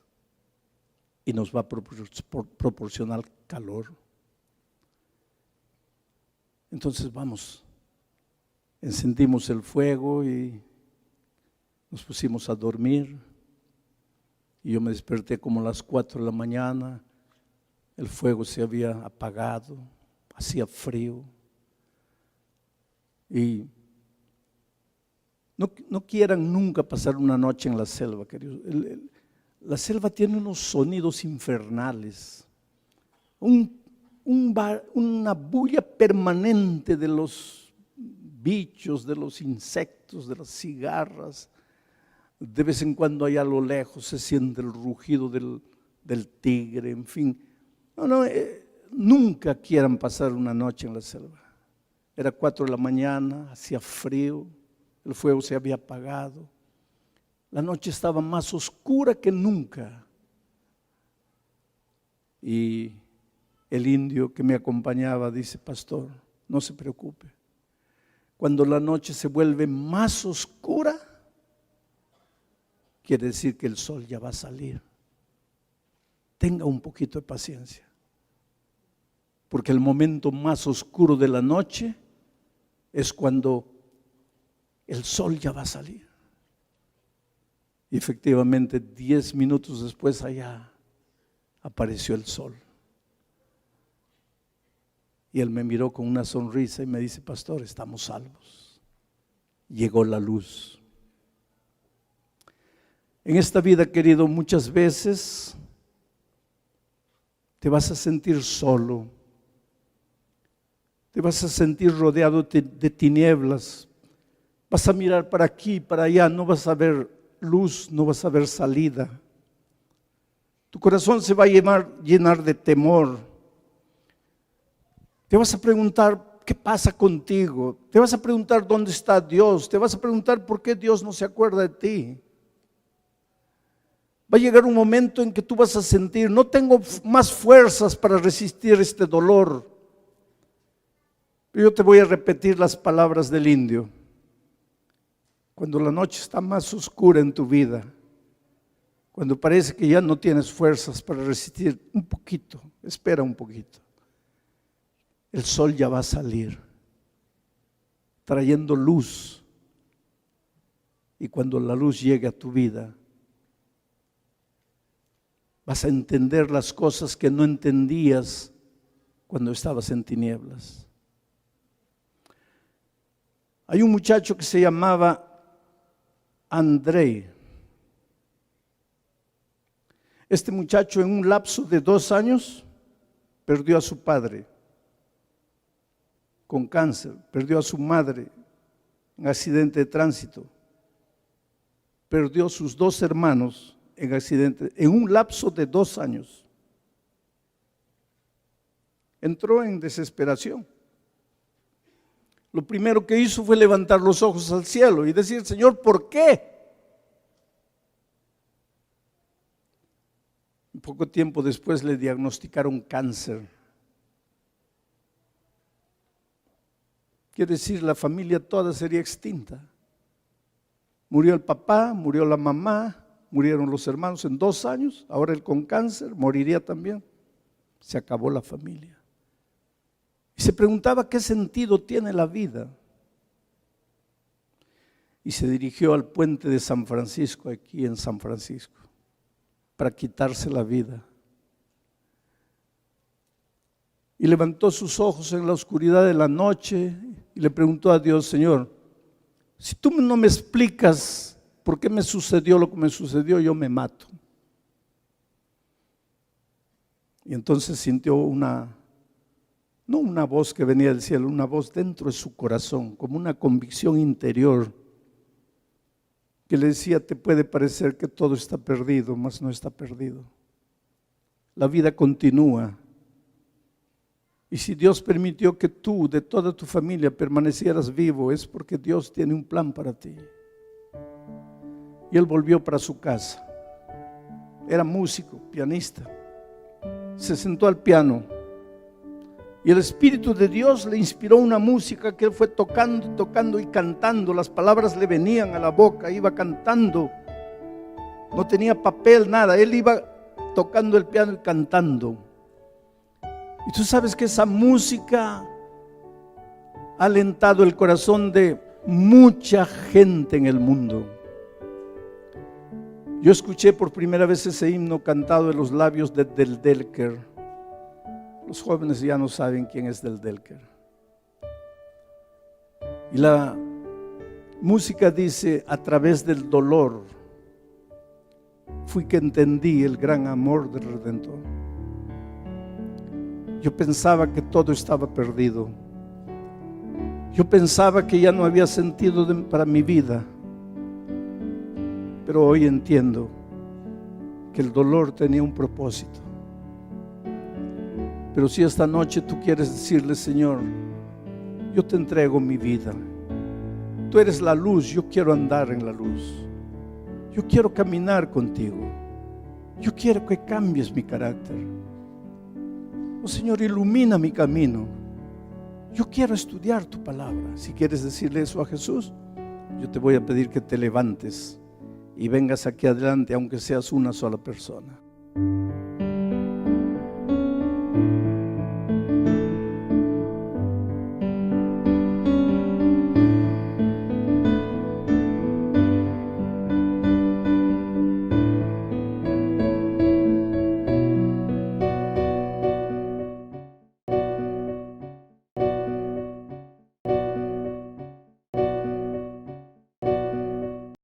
Muy bien, mi amigo querido, vamos al texto bíblico para esta noche. Romanos capítulo 5, versículo 1. Dice así: justificados pues por la fe, tenemos paz para con Dios por medio de nuestro Señor Jesucristo. Justificados pues, ese pues no está ahí por estar, tiene un sentido. Quiere decir, en resumen, justificados pues, resumiendo todo lo que he dicho hasta aquí, dice Pablo, justificados pues por la fe, quiere decir que solo se puede ser justificado por la fe. Justificados pues por la fe, tenemos paz para con Dios por medio de nuestro Señor Jesucristo. Algunas otras versiones de la Biblia no usan la palabra justificados, dicen reconciliados. Es la misma cosa y de eso se trata el mensaje de esta noche. Vamos a entender lo que quiere decir justificados. El profeta Jeremías escribió en sus días, anunciando la venida del Mesías, del Señor Jesucristo, dijo: y en sus días, o sea, en los días del Mesías, Israel será salvo y estará seguro. Y este será su nombre, refiriéndose al Mesías, por el cual será conocido: Señor, justicia nuestra. O sea, para Jeremías, el Señor Jesucristo, el Mesías venidero, Él sería el Señor, nuestra justicia. O sea, en el concepto de Jeremías, la justicia no era un concepto abstracto. La justicia era la persona maravillosa de Jesús. Ahora, si nosotros estamos aquí, pecadores, sufriendo, luchando con las dificultades de la vida, nuestro carácter deformado, luchando con las tendencias de nuestro corazón, a veces hasta destruyendo nuestra familia, las personas que amamos. Y Jesús está aquí y Él es la justicia y nosotros estamos aquí. Si queremos ser justificados, ¿qué deberíamos hacer? Simplemente acercarnos al Señor Jesucristo. O sea, siguiendo el temario de esta semana, ¿qué tendríamos que hacer? Conectarnos al Señor Jesucristo. Cuando nos acercamos al Señor Jesucristo, cuando iniciamos el camino de regreso al Señor Jesucristo, al llegar a Jesucristo nos volvemos justificados. ¿Por qué? Porque estamos en la justicia. Estamos conectados a la justicia, a Jesús, y ahora estamos justificados. Pero ¿qué hace el Señor Jesucristo cuando llegamos a Él? En primer lugar, nos perdona todos nuestros pecados. Mientras tú estás aquí, estás atormentado por el peso y la culpa. Por eso, Pablo dice, justificados pues, para con Dios tenemos paz. Aquí no tienes paz. Aquí sí tienes paz. Aquí no puedes tener paz porque estás atormentado por el pecado, por tu historia, por tus errores. Porque ya dije la noche anterior, nosotros hemos nacido con vocación de obediencia. Es verdad que cuando el pecado entró, adquirimos la tendencia hacia la desobediencia. Pero en el fondo de nuestro ser todavía está la vocación de obediencia. Por lo tanto, cuando vivimos en desobediencia, cuando vivimos alejados de Dios, por más que querramos alegrarnos, ser felices, distraernos, buscar placeres, lo que querramos, alejados de Dios, esa vocación de obediencia interior que el pecado no ha logrado anular, clama. Y eso es lo que nos crea el complejo de culpa, de culpabilidad. Nos sentimos perdidos, nos sentimos indignos, sentimos que no merecemos. Y cuando sucede alguna cosa de malo en nuestra vida, inmediatamente pensamos, es porque hice esto, porque Dios me está castigando. No tenemos paz. Pero ahora viene Pablo y dice, pero si tú regresas a Jesucristo, si tú te devuelves a Jesús, si tú te conectas a Jesús, entonces eres justificado. Y lo primero que Jesucristo te da cuando llegas a Él es el perdón de tus pecados. Te dice, yo no te condeno, vete y no peques más. Ya no tienes que vivir atormentado. ¿Por qué? Porque has ido al Señor Jesucristo. Y Él no te perdonó simplemente diciendo, bueno, ya te perdono, sino que Él murió en la cruz del Calvario por ti. La paga del pecado es la muerte. Nosotros nos alejamos de Dios, pecamos, merecíamos morir, pero el Señor Jesucristo dejó todo en el cielo, vino a este mundo, murió por nosotros y ahora Él nos entrega su vida, nos perdona, pero no solo nos perdona, al mismo tiempo nos limpia de toda maldad, nos regenera, nos restaura. Y en la medida que tú convivas con Jesús, que no te separes de Jesús, que vivas conectado con Jesús, pues tu carácter va a ser siendo transformado lentamente, poco a poco. Esto no es asunto de un día. En un momento el Señor te convierte. La conversión es la mudanza de ruta. Estabas yendo hacia la muerte, ahora estás caminando hacia la vida. Ya estás en Cristo, perdonado, pero ahora Él te va a reconstruir, te va a reedificar, te va a restaurar, va a curar tus heridas, va a ir moldeando tu carácter, porque tu carácter estaba deformado lejos de Dios. Entonces, aquí tienes paz con Dios. Aquí, separado de Dios, tienes lo contrario de la paz. ¿Y qué cosa es lo contrario de la paz? El miedo, el temor. Cuando nosotros nos separamos de Jesús, el diablo más o menos pensó así. Lo primero que voy a hacer en el corazón de este hombre que se ha separado de Dios es colocar miedo. Porque colocando miedo en su corazón ya no necesito hacer nada. El miedo solo lo va a destruir. Y lo que más el enemigo quiere es destruirte, verte arruinado. Entonces el diablo dice así, le voy a colocar miedo en el corazón. Por eso es que cuando Adán y Eva pecaron, y el Señor vino a visitarlos al jardín del Edén, ellos se escondieron. Y cuando el Señor les llamó, ¿por qué están escondidos ahí? ¿Qué dijo Adán? Señor, tuve miedo y me escondí. ¿Miedo? Hasta antes del pecado no existía el miedo.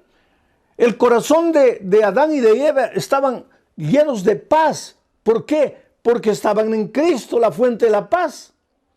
Pero ahora se separaron de Dios, estaban con miedo. Miedo, lo contrario de la paz. Y el miedo fue colocado por el diablo en el corazón del ser humano para arruinar su vida. Tú sabes que los hombres más machistas son los más miedosos. Tú sabes, los que más gritan son los más miedosos. Los más soberbios y orgullosos son los más miedosos. Esto es psicológico.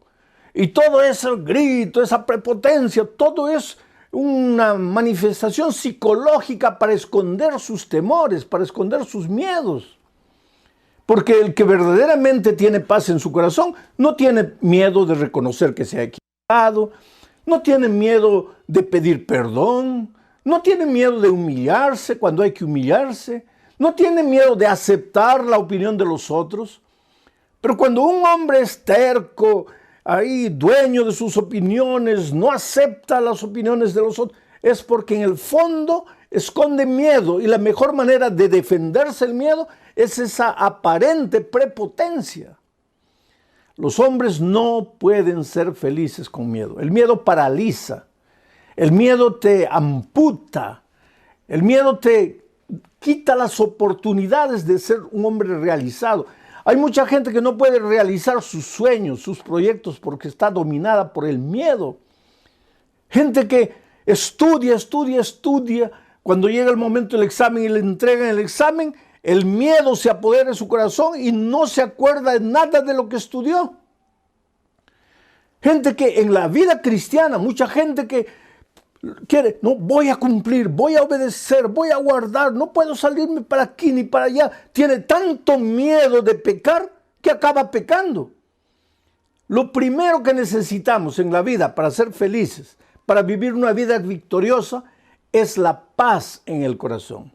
Pero la única manera de obtener paz en el corazón es cuando nos conectamos a Jesús. Por eso el título de esta noche, para el mensaje de esta noche, sería: conectados con Jesús, tenemos paz. Ya no tenemos miedo, el miedo desaparece. Y ahora yo te voy a mostrar en este momento cómo el miedo es el causador de la grande cantidad de problemas que nosotros cargamos en la vida. Voy a llevarte a los tiempos del Señor Jesucristo. Una noche en el mar de Galilea, Jesús estaba ahí con sus discípulos. Quiere decir, Jesús había mandado a sus discípulos al otro lado del mar. Él se quedó en esta orilla. Los discípulos estaban ahí en medio del mar y comenzó la tormenta. Una tormenta terrible, oscuridad, vientos contrarios, relámpagos, truenos. Ahora, los discípulos no eran gente endeble que se iba a asustar por una tormenta, no. Ellos eran marineros, hombres forjados a la orilla del mar, pescadores con mucha experiencia. Entonces ellos no se atemorizaron. Ellos comenzaron a sacar el agua, porque el agua entraba al barco y parece que el barco se iba a hundir, y ellos sacaban el agua del barco. El agua entraba, ellos sacaban el agua del barco. Seguía entrando, sacaban el agua del barco. Pero las horas fueron pasando. Cuando ellos entraron a atravesar el mar, debería ser más o menos a las 6 de la tarde, 7, 8, 9, 10, 11, la lluvia comenzó, la tormenta comenzó. Ellos luchando con la tormenta, tratando de sacar el agua. 1 de la mañana, 2 de la mañana, y por más experientes marineros que fueran, pues allá por las 4 de la mañana ya estaban cansados, ya estaban agotados. ¿Y por qué yo digo las 4 de la mañana? Porque el texto bíblico dice que Jesús apareció para ayudarlos allá en la 4ª vigilia. Los judíos dividían a la noche en 4 vigilias. De 6 de la tarde a 9 de la noche, primera vigilia. 9 de la noche a medianoche, segunda vigilia. Medianoche a 3 de la mañana, tercera vigilia. 3 de la mañana a 6 de la mañana, cuarta vigilia. Y si Jesús apareció para ayudar a sus discípulos en la cuarta vigilia, entonces debe haber aparecido entre las 3 de la mañana y las 6 de la mañana. Y yo me atrevería a decir, debe haber aparecido allá por las 5, 5:30 de la mañana. Pero pastor, ¿por qué? Es por un simple motivo. ¿Sabes cuál es el momento más oscuro de la noche? Yo siempre pensé que el momento más oscuro de la noche era medianoche, pero no es verdad. Si quieres saber cuál es el momento más oscuro de la noche, vete un día al campo, pasa la noche ahí y te vas a dar cuenta que la noche está llena de tinieblas, es oscura. Pero el momento más oscuro es unos 10, 15 minutos antes de que el sol del nuevo día salga. O sea, en la cuarta vigilia. ¿Y por qué Jesús apareció a esa hora para sus discípulos? Porque Jesús siempre aparece en la cuarta vigilia. O sea, desde el punto de vista humano, ya no sabes qué hacer. Miras para aquí, no hay solución, para allá no hay solución, no hay salida. Y llegas a la conclusión, como los discípulos, comienzas a llorar, a desesperarte. Ay, Señor, estoy perdido, ya no tengo salida, no tengo solución. Para ti, desde el punto de vista humano, no hay salida, no hay solución. Pero en ese momento aparece el Señor Jesucristo. A veces yo me pregunto, ¿por qué Dios permite que lleguemos al extremo de nuestras fuerzas? ¿Sabes? Porque nosotros mismos, cuando tenemos un poco de fuerzas, tratamos de resolver el problema con nuestras propias manos. ¿Para qué Dios? ¿Nos acordamos de Dios cuando ya no sabemos qué hacer? Yo he encontrado mucha gente a lo largo de mi vida, gente que negaba a Dios, no quería saber nada de Dios, no aceptaba a Dios, pero en el momento del dolor, de la muerte, del cáncer, el momento de la crisis financiera, ahí levantaron los ojos. ¡Ay, Dios mío, por favor! Y qué maravilloso es Dios, querido. Porque si Dios fuera un ser humano, cuando tú en el momento ya de la desgracia le dices, oh, Dios mío, Él te diría, si Él fuera hombre, te diría, ah, qué bonito. Así que porque todo te falló, te acordaste de mí. Pero el Señor Jesús nunca te va a decir eso. Tú puedes ir a Él como estás, derrotado, fracasado. ¿Por qué no le entregas la vida a Jesús ahora que eres joven, lleno de vida, lleno de fuerza? Mi padre entregó su vida a Jesús ya para morir. Y en la hora de su bautismo, Él me abrazó y me dijo, hijo, ¿por qué no le entregué mi vida a Jesús cuando era joven?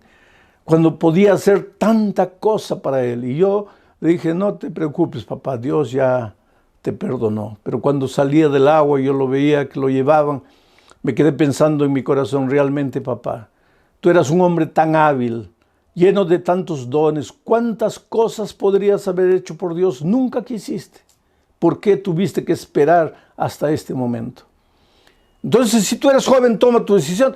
Pero si como mi padre tomas tu decisión cuando ya no puedes hacer nada, ¿tú crees que Dios te va a decir, ahora que ya estás muriendo, me entregas tu vida? ¿Por qué no me entregaste cuando tenías 20 años?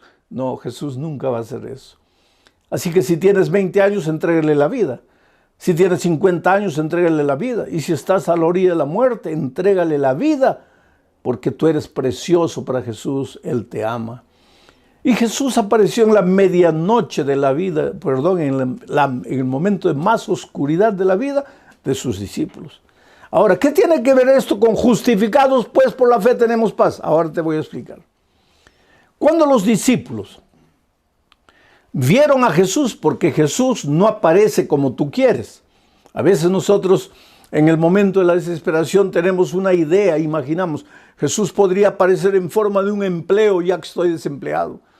Jesús podría aparecer en forma de dinero, ya que estoy endeudado. Jesús podría aparecer en forma de salud, ya que estoy enfermo. Pero Jesús no aparece siempre como tú quieres. Él aparece como Él, en su infinita sabiduría, sabe que debe aparecer. Y esa noche apareció para la vista de los discípulos como un fantasma, andando encima de las aguas del mar. ¿Cómo lo esperaban ellos? Tal vez, yo no sé, trayendo la figura para nuestros días en un helicóptero, tal vez en una lancha, tal vez en un barco a motor, yo no sé. Ahora, yo sé que ellos jamás lo esperaron como andando por encima del mar.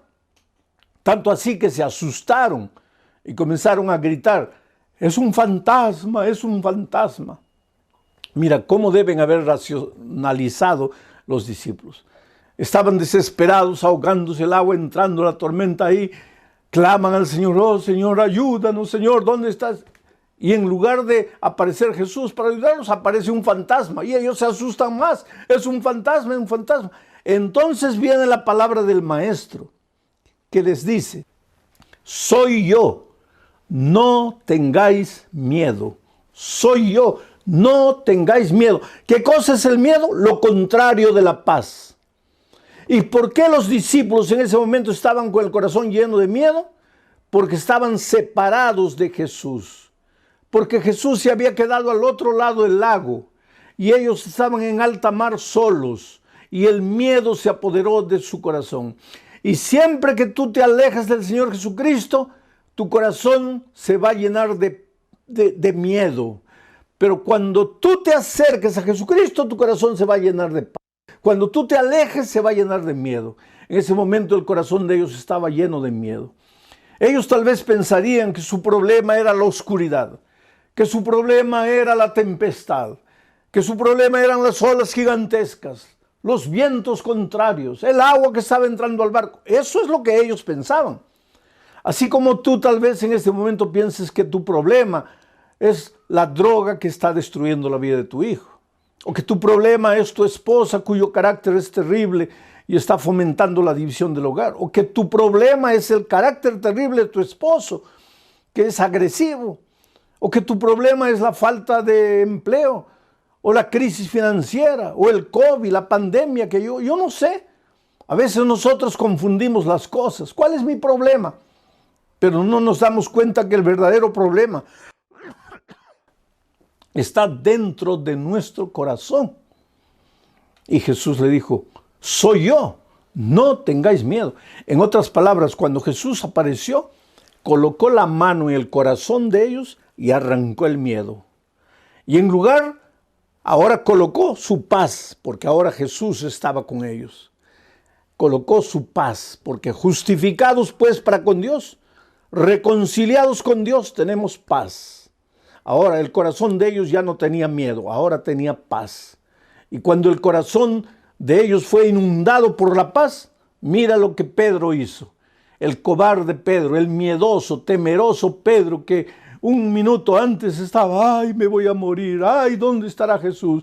Ay, todos me abandonaron, ay, ya no tengo salida. Ese Pedro, con su corazón lleno de miedo, estaba pensando así, pero cuando Jesús llegó y extirpó el miedo en su corazón y colocó la paz, ahora él se levanta como un gigante. Y le dice, Señor, déjame ir hasta ti. Y Jesús le dice, ven. Pero ¿cómo ven? Saca el pie del barco, pisa el agua. Pero Señor, me voy a ahogar. Pisa el agua. Solo que ahora el corazón de Pedro ya no tenía miedo, tenía paz. Y cuando tu corazón tiene paz, eres capaz de hacer cualquier maravilla. Y Pedro sacó el pie del barco, después el otro comenzó a andar por encima del mar. Ahora, yo te hago una pregunta. ¿Es posible que un ser humano pueda andar por encima del agua? No, no es posible. En otras palabras, cuando el miedo salió del corazón de Pedro y cuando entró la paz, él fue capaz de hacer una cosa imposible.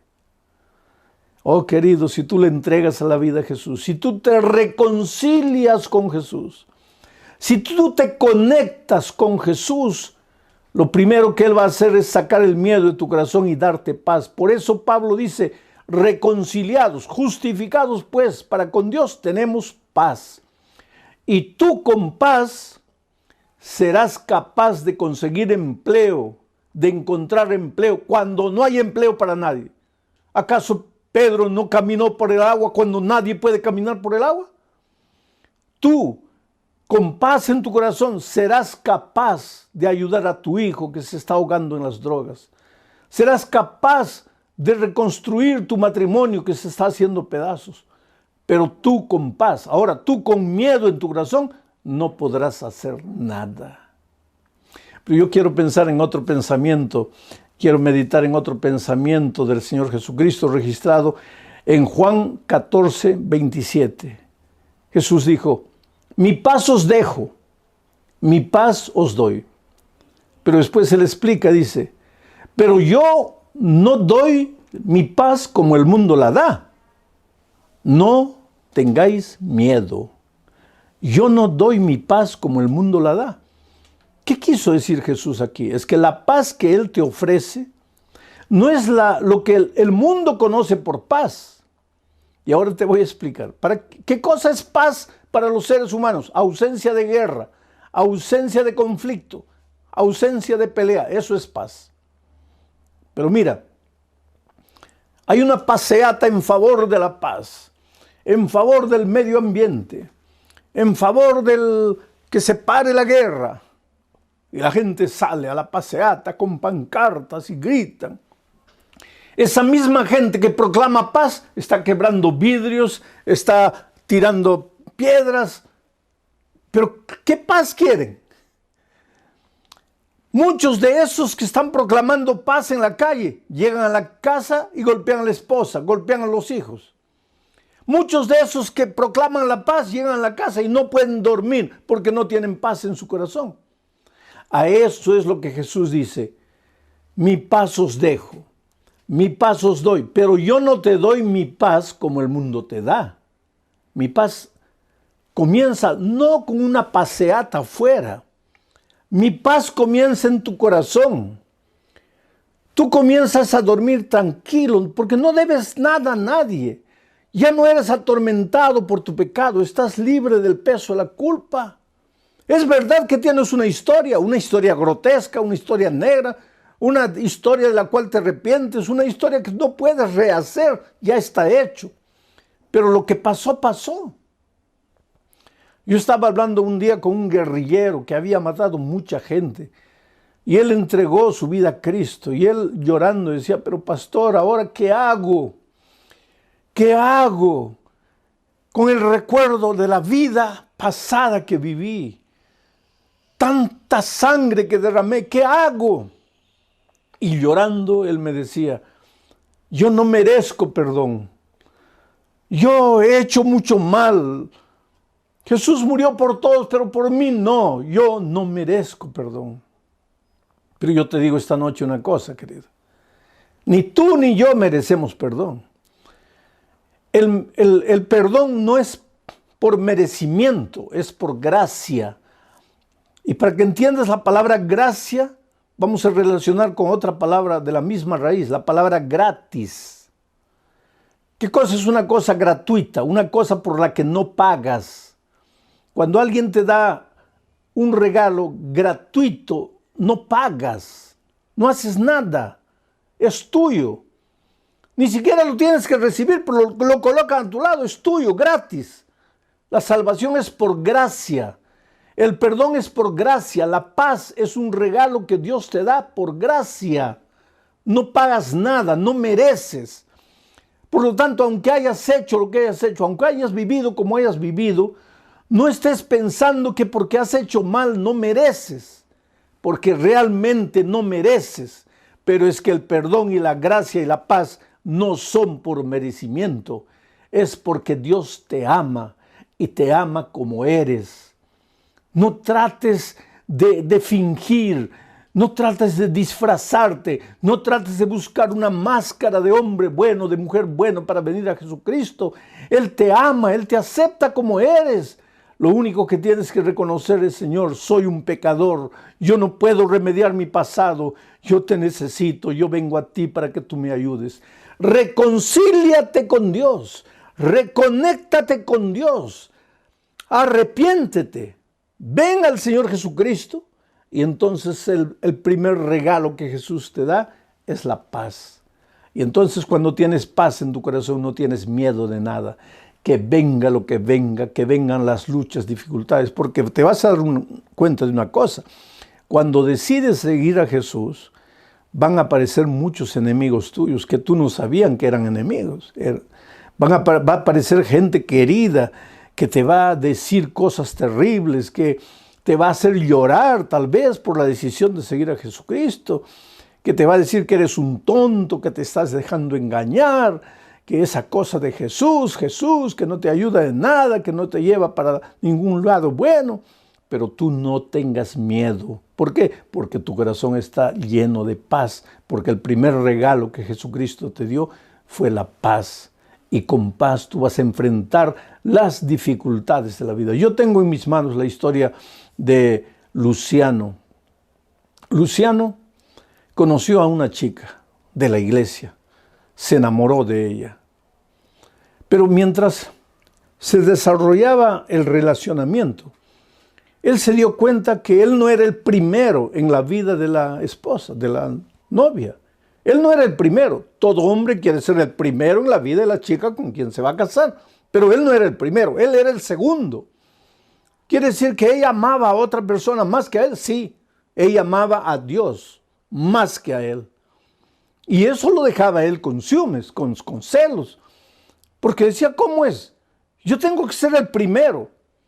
Pero con el tiempo, él se fue dando cuenta que el amor puro de la esposa, el amor limpio de la esposa, el amor noble de la esposa, era consecuencia de su amor por Cristo. Porque te digo una cosa, si Jesús es la fuente del amor, cuanto más te acerques de Jesús, más amor va a haber en tu corazón para dar a la persona amada, llámese papá, mamá, hijo, esposo, esposa. Y él fue entendiendo eso, que en lugar de luchar contra Dios, él tendría que entregarse al Señor Jesús para tener la capacidad de amor que la novia tenía. Y él se entregó a Jesús. Pero comenzó a estudiar la Biblia. Y yo siempre digo que la Biblia es un libro peligroso en cierto sentido. ¿Peligroso por qué? Porque, querido, si quieres vivir en la santa ignorancia, yo no sé cuán santa es la ignorancia, pero si quieres vivir como el avestruz con la cabeza enterrada en la tierra, ajeno a la realidad de la vida, pues no estudies la palabra de Dios. Porque la Biblia es un libro revolucionario. A medida que tú vas leyendo la Biblia, te confrontas con verdades de las cuales no te puedes escapar. ¿Qué vas a hacer? Encontraste aquí la verdad bíblica, ¿qué vas a hacer? Cierras la Biblia y dices, no creo más, o niegas, o no aceptas, pero el Espíritu de Dios, ya te dije, la palabra de Dios es como la espada de dos filos, y el Espíritu usa la palabra para trabajar en tu corazón, hasta que finalmente no sabes qué hacer, o endureces completamente tu corazón a Dios, y ahí estás perdido, o entonces oyes la voz del Espíritu que a través de la palabra trabaja en tu corazón. Y eso es lo que pasó con Luciano. Él fue estudiando y aceptando las verdades y llegó a la verdad del sábado. Y hay mucha gente que tropieza con la verdad del sábado. Porque todo es maravilloso, todo es lindo, oh, como Jesús me ama, la gracia, la fe. Pero cuando llega el sábado hay mucha gente que se asusta. O entonces hay mucha gente que comienza a inventar algunos argumentos. Como por ejemplo, no, el sábado fue para los judíos. ¿Cómo para los judíos? Si el primer sábado lo estableció Dios en el jardín del Edén y en ese tiempo no existían judíos.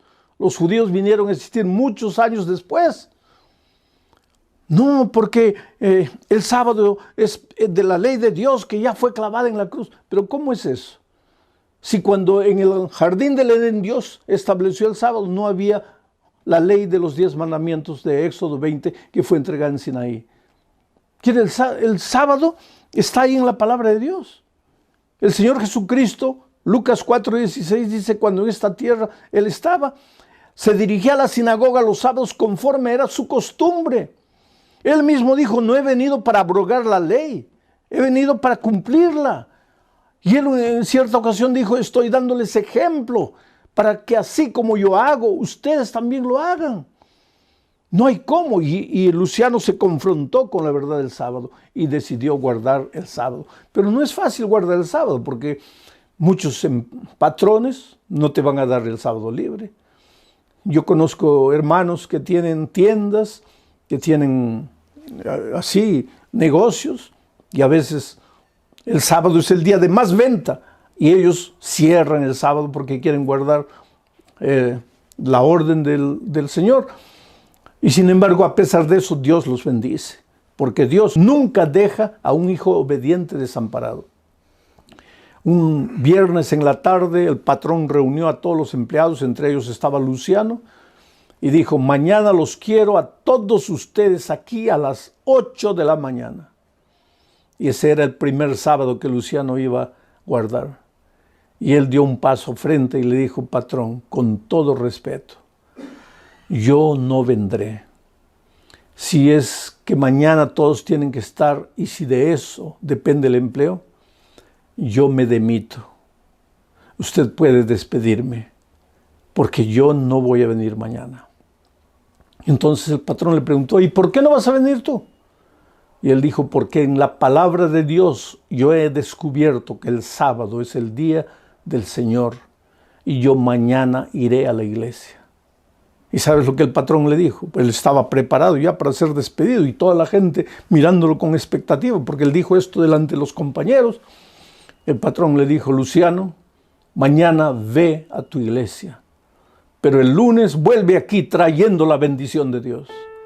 Y ya pasaron años y Luciano es un trabajador ejemplar, un hombre de confianza en la empresa y un hombre fiel al Señor Jesús guardando el sábado.